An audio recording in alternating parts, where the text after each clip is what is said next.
Welcome back, ladies and gentlemen, to the Alt Kings podcast. I'm your host, Tate, and today I have the honor of speaking with the Infernals and their founder, Ricky. How you doing today, Ricky? I'm very, very well. I'm very well. How are you? Doing well. It's an honor to host you. We've hosted some events in the past. I remember our poker tournament. That was a couple months back. Yeah. But you guys have been very active in this space. You know, you're outlaws, you're survivors, and you are the Infernals. You know, we definitely are. We think through some stuff. Definitely.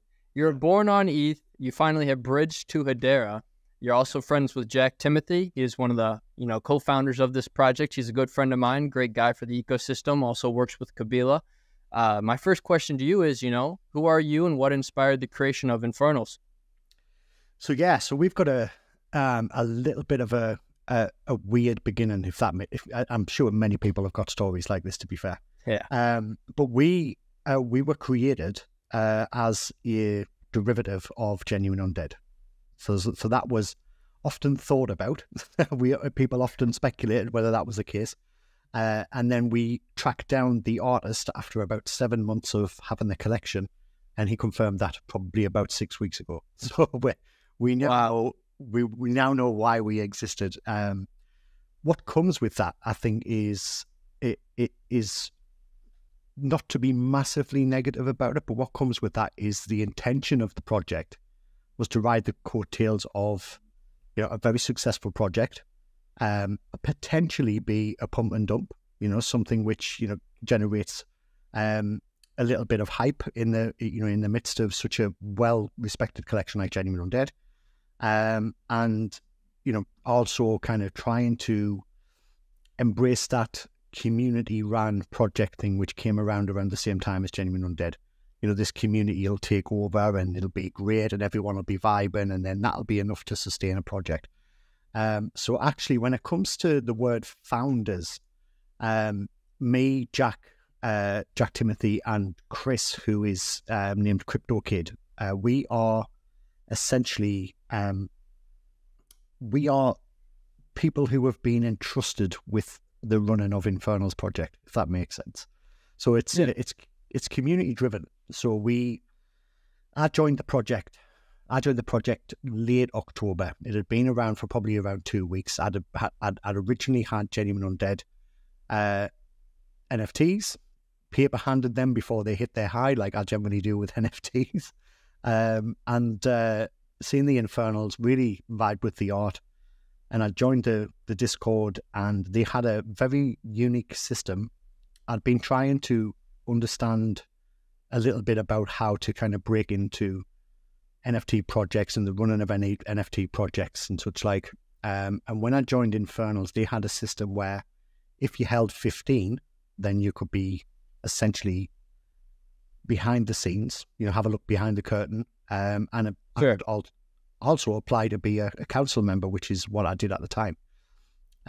So founders is it's probably the only term to kind of describe what me, Chris, and Jack do, given the space is so young and we haven't really figured out ourselves essentially what people are and what the hierarchy and general business structure of NFT projects is. But yeah, we are elected, and as we are elected, we can also be deselected as people. Yeah. And we have a governance document for the community that sets out all of the steps they would need to dethrone one of me, Jack, and Chris. So yeah, it's an interesting setup that we've got, but it's working so far. That's incredible. It actually blows me away. I did not know that this was a currently rugged NFT project that was picked back up by the community. That's one, it's amazing to see that the community still supports it regardless of the founder's actions. And two, I've seen another project on Hedera actually called Slaw Society that was rugged by the founders and picked back up by the community. And they seem to be doing a good job overall on, continuing the momentum forward and, progressing the project in ways that they truly find value for the holders back in the community overall. And so I think that's great to, not give up on something that was given up on by other people. You only care about, only pushing the growth forward as much as you possibly can. And it's nice that there is a council structured where they can, basically pick or choose who they want to be the founders, as long as they trust them and they're trustworthy people and they know that overall they're going to be valuable assets for the project itself. So I think that overall it's starting to seem like there's a much brighter light at the end of the tunnel. Yeah. I noticed whenever I was checking out on OpenSea, this project from previous times has done over 471 Ethereum in volume to date. That is big numbers. Where do you think that came from by chance? So that I believe, reached a floor price high of 0.07, 0.08. So not a hugely high floor price, but then obviously some of the, I think our highest sale was probably of a 1 of 1 many moons ago of a 0.5, which is a good number. And there's other there's other traits within the collection that warrant a higher sale. For instance, I've got a wizard, which is 1 of 10, and around November time I paid around 0.3 for that, and we were still at that time kind of under the impression that this was a project that was going to go somewhere. We had a guy who did a real good job under difficult circumstances, a guy called Ritter, who was, when I joined the project, he was classed as a sheriff. And at the time we had this hierarchical system of sheriffs and marshals, which obviously relates to the Old West. When I joined, I'd never been really, apart from Genuine Undead, which was about the vibe and the art and things, I'd never really been part of a project that had essentially was being community driven and so openly community driven. So when I first joined with my Web 2 head on, I just assumed that Ritter was the guy, the boss. And sure. as I learned more about the project, I realized that actually, kind of he was there at the beginning, but essentially the collection was dropped, and then quickly a Discord started on the back of a free mint, kind of sold out in a free mint, and that was back when free mints actually were generating really good healthy secondary sales. And so I assumed that he was the guy, and then it kind of all fell apart a little bit around December time, early January, and then we basically took over the project in January. But yeah, I mean, I guess that's what I'm trying to say is credit to Ritter for kind of riding that wave in the initial stages, because everything was against us at that point. So just to give an example of where we were, so we were dropped as a free mint in October. We didn't have access to the Discord, so the Discord, we didn't own it, so someone could pull the plug on that at any moment. We didn't have access to Twitter. So we didn't have the Twitter credentials. We didn't have the contract. We didn't know who the artist was. So all of these are essentially recipes for failure. Pretty much. Yeah. So operating in them circumstances, Ritter kind of riding the wave and kind of trying to build something around, what was essentially a pathless NFT project, was really good. And then when we took over, it was, we fought kind of tooth and nail to get some of them things, and we're now in a position, which is why kind of we'll get to Hedera and that crossing in a bit, but we're now in a position where we own the Discord, we've got ownership of the contract, we've got a signed contract from the artist to say that each holder has IP rights, so they can do with that however they want, and we're slowly building back up our own Twitter account, and after essentially Elon cancelled our first 10,000 plus followers Twitter account for seemingly no reason, but because we didn't own it, we couldn't appeal it. So that's been quite a difficult one as well. And we've had a couple of Discord hacks along the way, so we've had a few things. Couple of hiccups. You're still flowing smooth though. Yeah, I think that's the beauty of this space for me. And me, Jack, and Chris are a really tight unit. I mean, I never met Jack or Chris before the Infernals. I've now met Jack in real life. He came to London, and I happened to be working close by, and we grabbed a pint and something to eat. Nice. It was these people. Jack and Chris have become friends for life for me, and I can't wait for the day that I meet Chris. That's gonna be great. But when all three of us are actually together, given how much time we spend with each other in meetings, and these two people are probably the people I speak to most on a day-to-day basis, even surpassing family, because we're just constantly in WhatsApp talking about what we're doing with the phases currently, reacting and, kind of making plans about things that are coming up, like our Twitter spaces and the announcements and things like that. So I've kind of landed on my feet with the Infernals, and I think the passion that we've got as holders first, and I think all three of us were holders first, has given us that passion and drive to make sure that this works. That's amazing. And before, we dabble into Hedera a little more and that merge over to Hedera, I'd love to get to know, the team more. What is, the roles and responsibilities split between you three? Is one person focused on something more than the other, or how does it play out for the team? So the original, so as I mentioned before, the original setup was sheriffs and marshals, and then what quickly became apparent is that of the sheriffs, there was only really Ritter that was doing any work at all. The other two sheriffs had essentially checked out, but then still taking or expecting a wage from the account. Wow, that's terrible. Yeah, I mean it wasn't great, and and then we've got the kind of the marshals, and they were helping out in the Discord, but kind of very loosely and very sporadically. I think there was one guy in there that kind of stuck around for a little bit afterwards, but then didn't really after we took over. So then basically what happened, and this is being completely transparent because everyone who is a holder of Infernals knows this information anyway. One of the marshals challenged the sheriff at the time, Ritter, basically saying that he didn't feel like Ritter was taking Infernals in the right direction. So what happened as a result of that? Because obviously Ritter is the kind of guy that he is. Ritter was like, well, actually, if you feel that way, then we need to have a change. We need to do something about that. So we developed between us as a council with a snapshot voting system with the holders as well. So they all got a say based on how many Infernals they held. And we set up a system where we identified 4 key roles, which would be classed as the core team.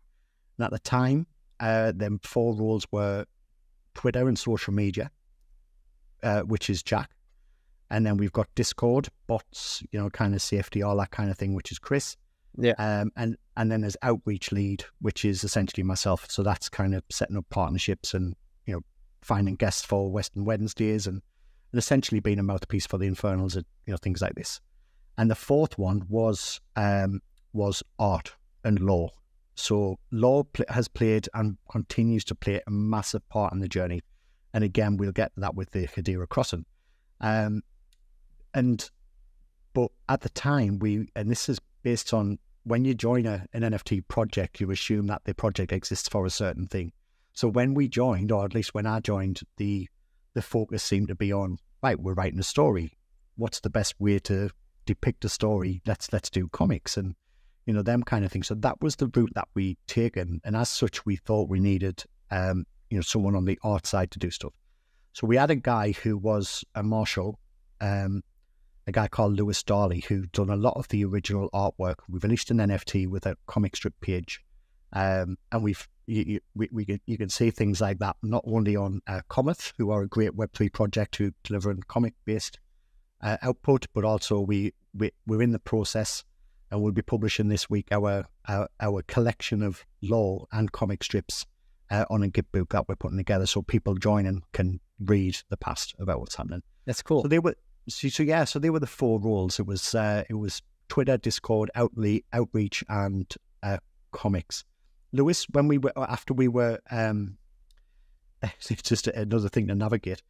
So after we were all put in place and we all took our roles, it was probably less than 4 weeks when OpenSea decided to make all royalties optional. Now, all the royalties were the only source of income for the Infernals. So that pretty much turned the tap off with regards to kind of future development. We, as a team, decided at that moment, and we put out an announcement, we decided at that moment we'd built up around $10,000 worth of royalties from the sales in the beginning.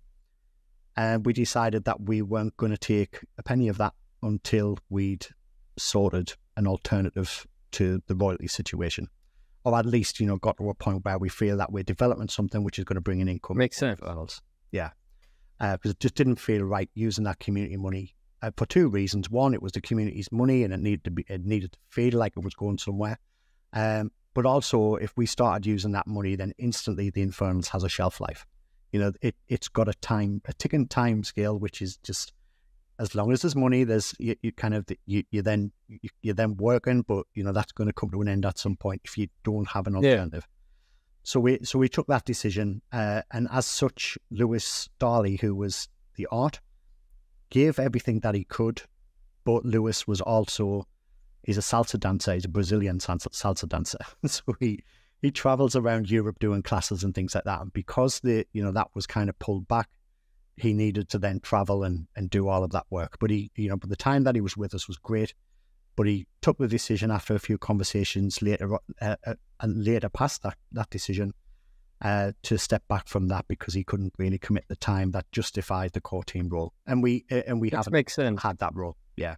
So yes, it was a good decision from Lewis, and he's still he's still a big holder. He's probably the biggest holder we have. He has like 130 Infernals, and he's really supportive. He's diamond handed them. He's joined our mission over at Hedera, and he's a great guy. But yeah, so that's how we ended up with just the three of us. It was originally four, but now it's three. Nice. It seems as if there's structure as well with, the roles and responsibilities and how things play out.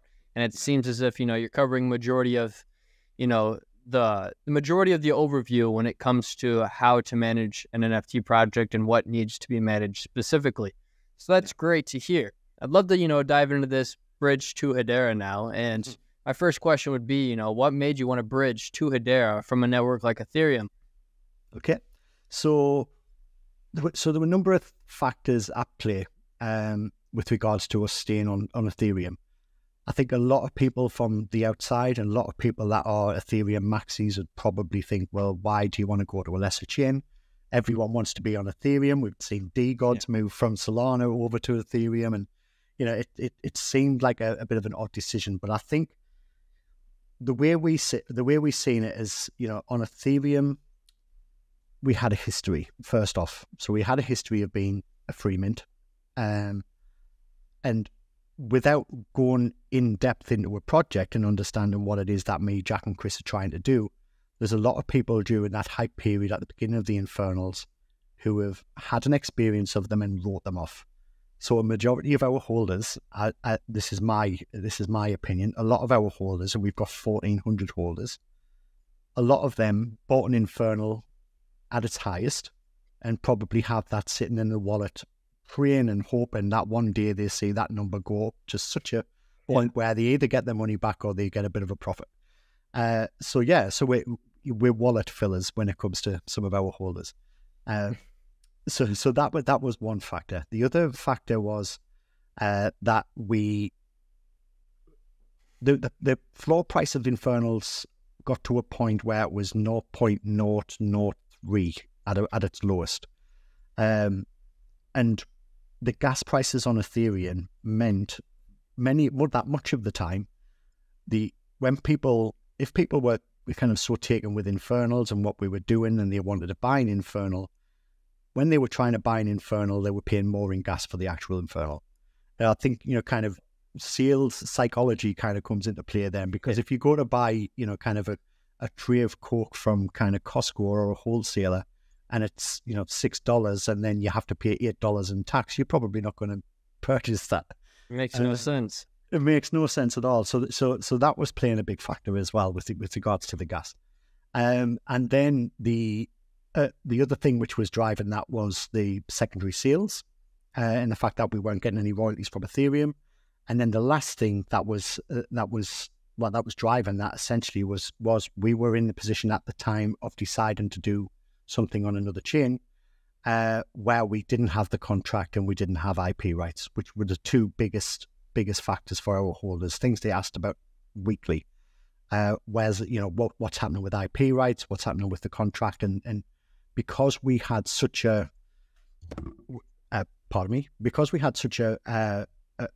a sporadic communication channel with the, at the time he was called Sheriff for Bottom Text. So this is the guy who set up the Discord, but he would pop in every now and again, try and sort some things for us, but not really. We never really had a clear line of communication. So we never really were able to give an answer to our holders about what we could do. The questions were coming back, we don't know. When we know, you'll know. And, that doesn't build a lot of confidence with holders. So our decision, it's tough. So our decision to move or to do something different on a different chain initially came when we identified the artist. And you've probably seen that the artist is MP Russell, who has just released Punks 2023 on Ethereum. And so we were able to get the IP rights from there. And we'd also struck up a deal with MP Russell to do a new collection for us that we would drop on Polygon. That was our original intention. And because of other factors, obviously he had Punks 2023 coming out. He had some medical issues that he needed to kind of deal with. We were kind of left waiting to a point where he basically got to the point where he was so close to releasing his own collection on Ethereum that he really couldn't give us a good timeline of when we were doing it. Also in that time, Polygon had been declared a security by the US, when Matic had been declared as a security, and also as an outreach lead, I'd tried multiple avenues to try and penetrate that Polygon community, and not really being given, kind of a lot of confidence in that was going to be a place for us.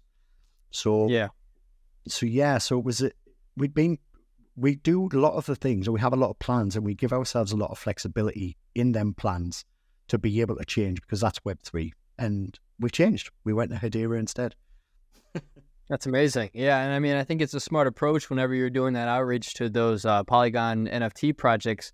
You can really pick up on if a community is meant for you based upon how well an NFT project on another chain, responds to your messages, interacts with you, and tries to make you feel welcomed. And if they don't do any of that, the hospitality is not there, and you're probably not meant to be. But, over on Hedera, we'll welcome you with open arms, and we're very thankful that, you're taking that route to join us on, the HBAR journey, one would say.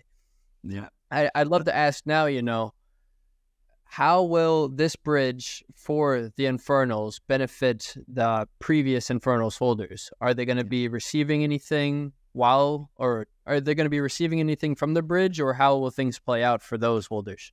So we approach and have approached every decision with holders first, and that's easy to do because we're holders first too. We're holders before we are core team, so that's an easy stance for us to take. When it comes to the bridge to Hedera, what we've done is we've essentially gamified the whole process. So we didn't want to be in a position.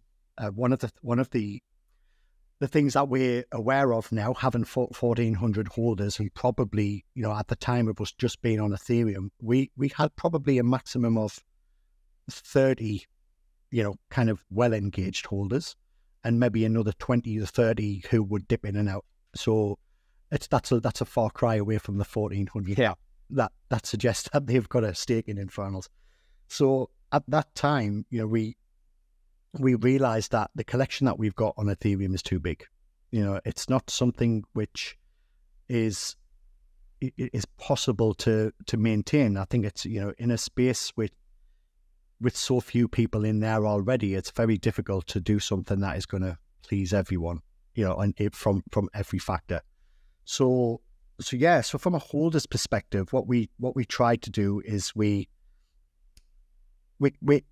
held, and I think this goes back to why Hedera, we held a Western Wednesdays, which is our Twitter space that we've held every Wednesday now for, I think this Wednesday is the 35th week in a row. So nice. So we've been really consistent with stuff like that, and I think that's helped. That's kind of helped people gain trust in what it is that we're doing, and the fact that we're going to be around for, and we are going to be around for years to come, not just weeks and months. But we held a Western Wednesdays, and Jack invited some of his friends over from the Hedera ecosystem, obviously we knew Jack was well involved with the Hedera system, and we were having conversations when we were talking about different chains, and Hedera was obviously in that conversation. Now, the concerns from probably myself and Chris more than Jack, but Jack did share a little bit, was that Hedera was so early and so young as as an ecosystem. Indeed, it is. Yeah, it is, and that can be very daunting, but it can also be really exciting, which is what we're trying right now. Yeah. Really exciting, and but when we kind of got to the point where we realized we weren't going to do another collection with MP, we'd got the contract. We were then able to make our own decisions, and there's a saying that we have in our core team where before, when we didn't have all them things, we basically didn't have the keys to the car. Your dad said you could borrow it, but you didn't have the keys for it. And then, kind of when we got them things, it was like, we've got the keys to the car, so we can now you can drive it.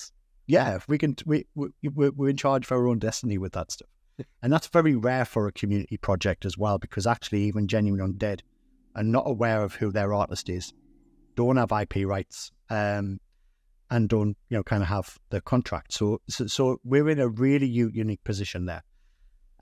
And we held a Twitter space where Jack invited some of the people over from Hedera,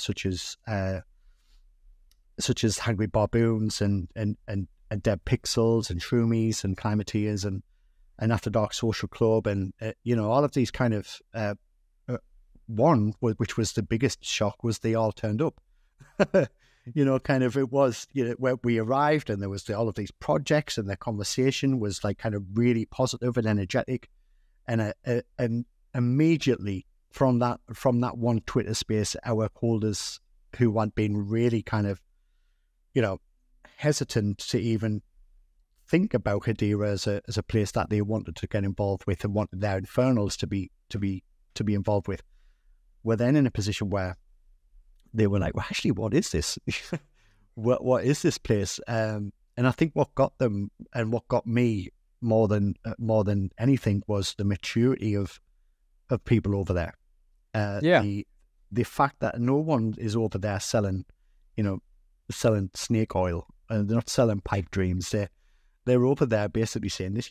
We're early in this. The ones who are just art are saying, well, we're just art. That's all we are. And people love that. They love the fact that they've got kind of opportunities to be part of something and own something, because it is all community, it's all vibing. And I think the support we received in that Twitter space, and then when we finally made the decision that this was what we're going to do, and now that we're in this space, it's just been absolutely phenomenal. And I think more than that, it's kind of what we've always wanted. We always thought that this existed, but we could never quite get into the right channels on Ethereum, being such a vast space of projects all fighting for a tiny bit of the spotlight. We'd probably had our day in the sun in Ethereum in that hype moment in the first 3-4 weeks. So getting something like that back and getting that energy back and focus back is really difficult when you're on a chain and that you've been on for that long. So this has given us, it's revitalized our energy to build and, really make this a success. Gave you that necessary boost, and I love to hear it because, people over on Hedera specifically are really community centric. They love to feel as if, you're included for the most part. Yeah. And I feel as if that, is big on every chain. Everybody has their, the people who support it and support all communities or support anybody that's, trying to build something special.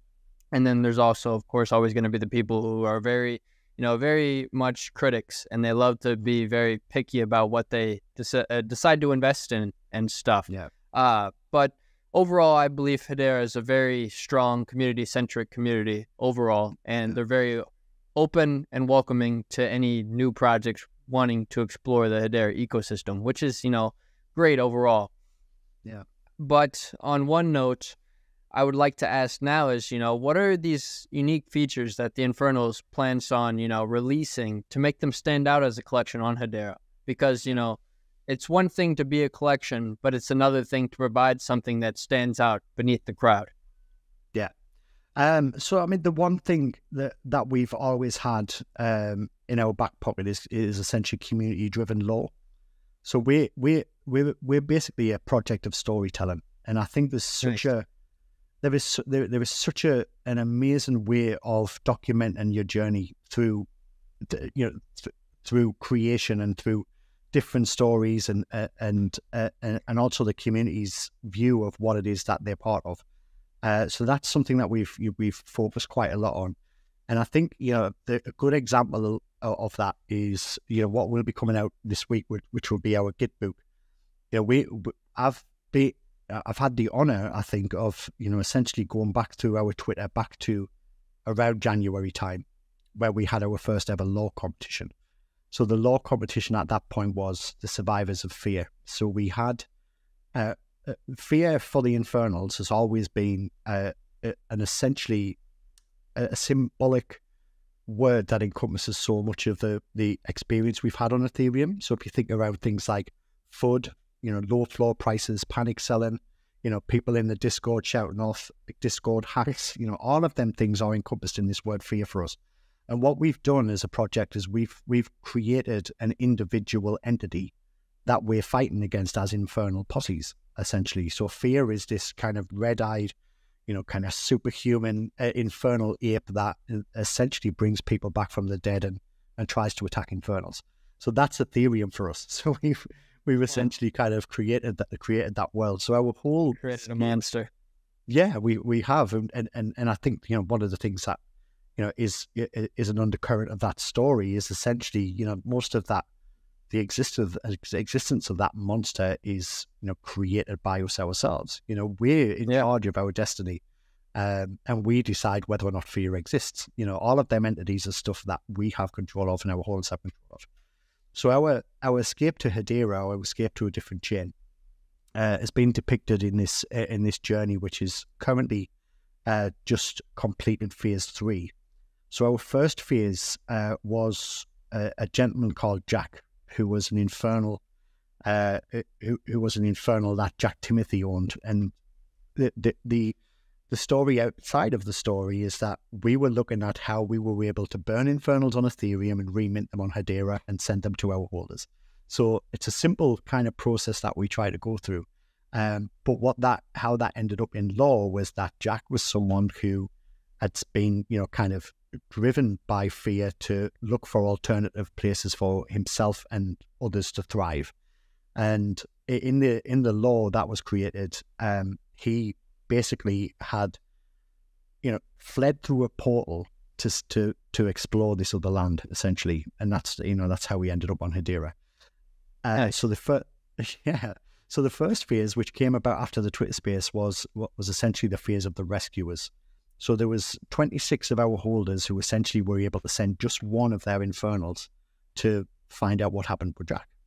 What they found was a hut which had Hedera symbols all over, Boon symbols, Siwa symbols, all of these kind of things. And they'd worked out that he'd kind of found this portal and that he kind of went over there. So they went over and followed him. So that was the first time our holders were able to burn, and we were asking them to burn money, essentially. They burned their Ethereum infernal, and then they were reminted on Hedera, and that was the rescuers. And then we've got phase 2, which was the explorers. So the story around that was there was a character which was built and created by one of our community members on our second law contest, which was around the Lone Fisherman's Lake, and that character was called Ada. And Ada essentially had kind of listened to the concerns of the community, the friends and family members of the rescuers, who they haven't heard from, and decided to go onto the Elders Trail, where she knew a wizard, which is my wizard, Marcel, kind of lived and to ask some questions about what was going on. So Marcel, keeps himself invisible, but when he sees someone in distress, can make himself appear. So he appeared for Ada. He used magic, essentially, not to see where they were, but to generate the feeling of the mood that they have. And their mood was support, happiness, kind of a freeness of fear on Hedera. And then both Marcel and Ada went back to the group of Infernals, the family members and friends, told them what they had felt, and there was a bunch of family members that wanted to go and find them. And there was also a bunch of the community that were generally just interested in what this whole Hedera thing was. And and they crossed along with Moon God, who was a cowl. So there's a basically a triumvirate. I get that word wrong all the time. Of Jack, Marcel, and Moon God, who kind of needed to go over there, and if they didn't cross, then the portal would close. So we essentially forced Brian, who's one of our long-term holders, to cross over his most expensive Infernal and Bernie's most expensive Infernal on Ethereum, and he called that out straight away, to be fair. But he did it. We kept the portal open long enough to bring Jack back, because that's what the rescuers thought they were doing, and that's what the explorers thought they were doing. And the last phase, which we've just completed, so there was 26 the first phase, there was 130 across the second phase, and the last phase, which we just had, was essentially a call back from Jack, who would send a message back to Ethereum to essentially say that it's great here, but we haven't got anything, we haven't got any resources, it's not a place where we can all live right now. Send some builders. So we had a trade-based criteria where they needed to send someone with the Infernal background, who we say were the original builders of the Infernals. And as long as they had one of them, they could send over a particular amount based on how many rescuers they had, how many explorers they had. And this phase, we sent over just under 300 of them. So we've close to 500 being burned on Ethereum and reminted over there. And now, because of the builders phase, this is symbolic of where we are right now. That's enough for the time being. Now it's time for us to get our heads down, build, gain the trust of the Hedera community, kind of work on what it is that we are to everyone, have that consistency, and essentially build ourselves as as a Hedera omni-chain, but in a Hedera collection as well. So that's this phase, and then phase 4 will come later. Nice. Yeah. Amazing. I really like how you explained, the lore and the storyline between and behind each phase. I think that really added a really great touch to it all. And it seems as if, you have the lore. The lore is going to play a part within the comics. And another thing I was thinking of, besides just comics, you can make short stories. You can make, small little comic TV shows or, video shows, whatever you want out of this. And I think if you're able to just, migrate that lore into other different formats rather than just either text or some sort of book, or I guess in this case would be a comic, I think that'd be really cool and engaging and interactive for all the holders as well. And that's just a really cool thought I had while you're explaining everything. But besides that, though, well, you can go ahead. Yeah, I mean, I think it's interesting you say that, because I think one of the things that we see ourselves as eventually is ultimately a media/entertainment project. And with that comes all of them options, kind of cartoons, short stories, kind of building some of the lore into things that can be digested in different ways. But they're long-term goals. And we think, me, Chris and Jack think about this in the basis of a 3 to 5 year plan rather than a 3 to 5 month plan, which Web3 in many ways Web3 force you to think a lot quicker than that. But we are very clear that this is something that we need to build and be consistent with, and essentially get to a point where it's the right time to do it. Just because it's an option doesn't mean it should be done right now. It needs to be done at the point where it's going to be appealing to the most amount of people, and I think that's our first plan. Definitely, and that's a really smart approach. You want to make sure that you are aware of what you're providing in your building. You don't never want to rush anything. Rushing the process will not help you exponentially grow in the matter that you desire. You have to take your time, and you have to really hone in on all of your team's skill sets and make sure things are done properly rather than done, half-assed and just pushed to try to make, the community proud in some way, shape, or form. But in reality, whatever they're being provided there, they might like it today, but they're not going to like it tomorrow because it doesn't nearly have as much work that could be shown for, if that makes sense. Yeah, and I think the amazing thing about our project is I've probably just outlined, a good few months worth of lore that's been written, And I think the amazing thing about that is that isn't written by me, Jack, and Chris. We have people in our community that have published works because they have contributed themselves to what that story is and what that journey is. And I think, ultimately, yes, we've got kind of these outlets and these ways of kind of telling a story. But I think what we are more than anything, and what we continue to be, is a platform for any of our community members to get backing from myself, Chris, and Jack, who've got experience in other things outside of Web3. And ultimately provide them with a platform to be able to have ideas of their own come to life. And that's happened in a number of ways. We've got, we've had poker tournaments that, obviously you were a part of a while back, which that was Brian's idea. Brian wanted to put together a weekly poker tournament, and we provided him with a platform to do that. We've had people engaging game nights. Yeah. And I think that's what we want to be to our community. Yes, kind of there's things that we can do, and there's things that we hope to do in the future. But I think what we also want to see is each holder of the Infernals feeling that if they have an idea or an aspiration to do something themselves in Web3, that we're the community and we're the leaders that they essentially come to speak to about that, because we like nothing more to see our holders kind of achieve. Amazing. I couldn't agree more with that. It's, at the end of the day, you want to make sure the people who support you also have a voice that's being heard by you. It can't just be a one-sided sort of friendship or relationship. It's got to be mutual. You got to be able to hear each other out and also be able to take criticism from one another. And that will overall help any community grow and see its, highest potentials. My final question today for you, Ricky, and if there's anything else that you have to touch up on, by all means, but if there's anything you mind dabbling into about phase 4, that'd be great if there's anything that you can touch up on. But I was just more curious about, the future plans for the Infernals community. So I think the things that I'm trying to think of what has been disclosed. By the way, we're very transparent. We don't. That's great. You may have seen on Twitter the other day, we had our core team, / manager meeting. And we did that in general voice chat and invited the community to listen in on that. We're very transparent with what it is that we're doing. It's great to be that way.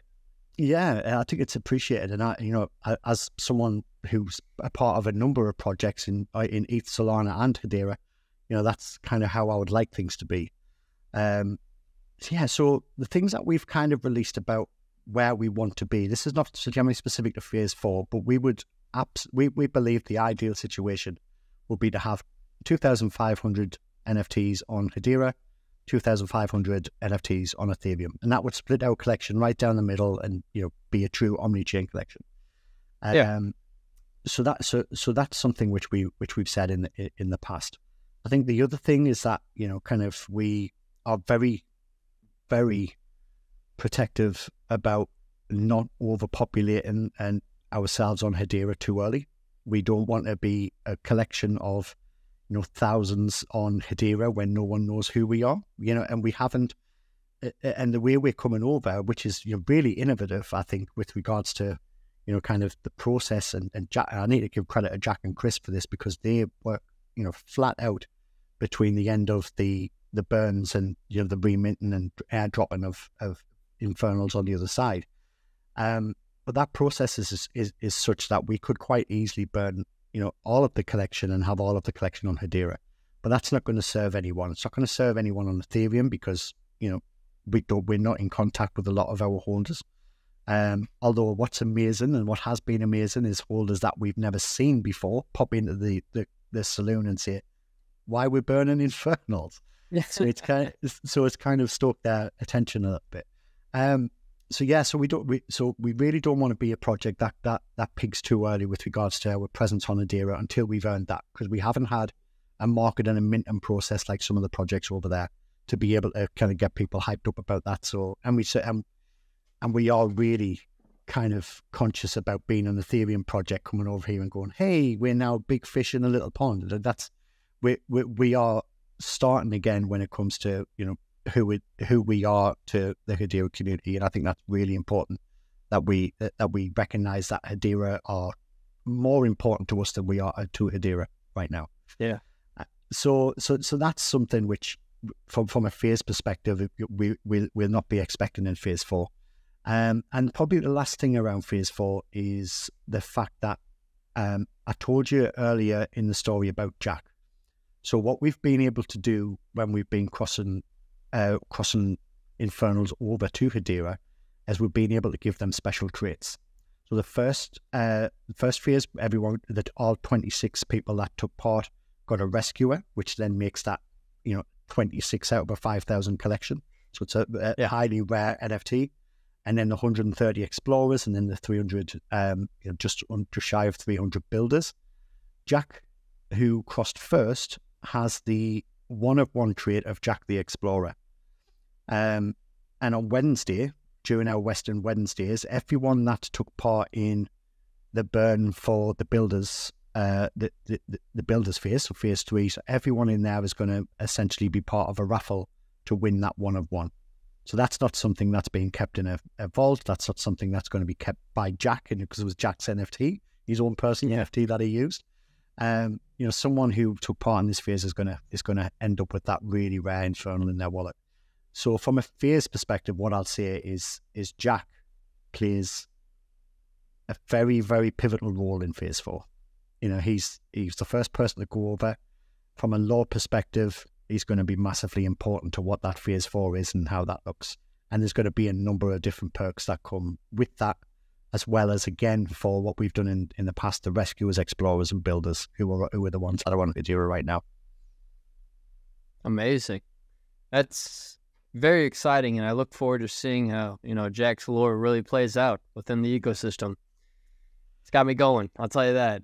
Yeah, it's really exciting. I think that the exciting thing about it is we've got kind of two amazing contributors to what we do, and I need to give them a shout out. So that's Tiny Universe and also Lady Valor, who kind of support us with a lot of the lore.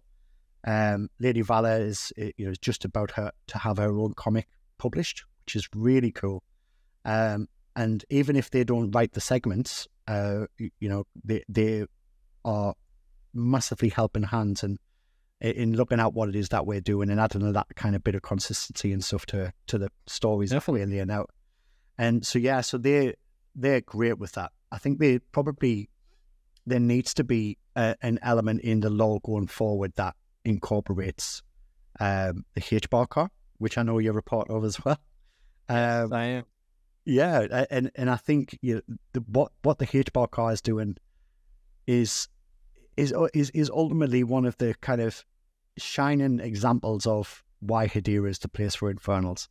Someone who doesn't run a project per se, but just wants Hedera to succeed. And I think kind of for James to have that kind of energy and drive and to pull all of these people together in the in the Twitter group, so that all of the founders are kind of talking to each other and able to vibe with each other, and then kind of go one further with the HBAR car is just that's a really exciting thing coming forward as well. And we need to depict that in the lore going forward as well, because it won't be a car, because we don't have cars in the Old West. But I don't know when yeah, well, James has actually kind of been posting videos of an infernal horse. I don't know whether you've seen that. Wow. It's going to be a horse branded with all the different NFT projects on it. Yeah, it's great that, as I say, as an example of the support we've received so far from Hedera, that's up there with him. So yeah, it's exciting. Amazing. Well, Ricky, is there anything else you'd like to touch upon? No, I mean, I think I'm all good. I mean, I'd probably just say thank you again to you. It's great to have people like you who are essentially just interested in all things omni-chain and giving people a platform to speak about that. So appreciate you, man. Appreciate you. Likewise, Ricky. I appreciate you taking the time today to talk about the Infernals project. You guys have been around for some time. I've learned a lot about your story and your past, and I look forward to the future. It seems as if you have a bright future, a strong group of 3 guys backing this project, as well as a strong community behind it. But with that being said, once again, thank you for your time. And ladies and gentlemen, with that being said, this has been the Alt Kings podcast, and we will see you all next episode. Peace.